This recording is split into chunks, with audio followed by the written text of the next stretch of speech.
જૂનાગઢમાં રાજુ સોલંકી અને તેના પુત્રને મારવાના કેસમાં ગણેશ જાડેજાની ધરપકડ કરવામાં આવી છે। ગણેશ જાડેજા સહિતના આરોપી હાલ જેલ હવાલે છે। ત્યારે પૂર્વ ધારાસભ્ય જયરાજસિંહ જાડેજાની પ્રથમ પ્રતિક્રિયા સામે આવી।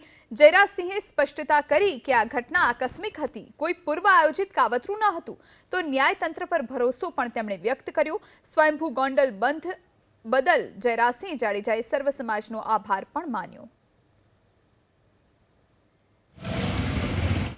હું તો ખાસ કરીને ગોંડલ શહેર અને ગોંડલની તાલુકાની જનતાનો હૃદયપૂર્વક આભાર માનું છું કે અમે કોઈ જાતનું એલાન આપેલું નથી।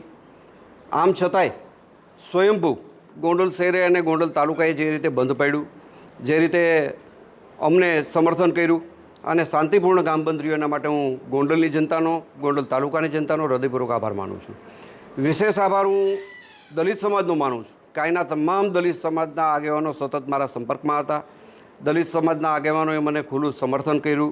દલિત સમાજના મને જાણવા મળ્યું દલિત સમાજના આગેવાનો આજની રેલીમાં જોડાયા પણ નથી, એમનો પણ હું વિશેષ આભાર માનું છું। અને ખાસ કરીને ફરીથી મારી જનતાનો, ગોંડલ અને શહેરની જનતાનો હૃદયપૂર્વક આભાર માનું છું। મારી દ્રષ્ટિએ જે કાંઈ ઘટના ઘટી છે, આ ઘટના એક આકસ્મિક છે અને આકસ્મિક ઘટના કેને કહી શકાય કે દાખલા તરીકે તમે અત્યારથી તમારું વ્હીકલ લઈને તમે તમારા ઘરે જાઓ છો અને તમારે કદાચ કોઈની યારે અથડાવવાનું થાય તો તમારો કોઈ ઈરાદો ખરો? આ ઘટનાને માત્ર ને માત્ર હું આકસ્મિક ગણાવું છું, કોઈ પૂર્વ યોજિત આની અંદર કાવતરું નથી।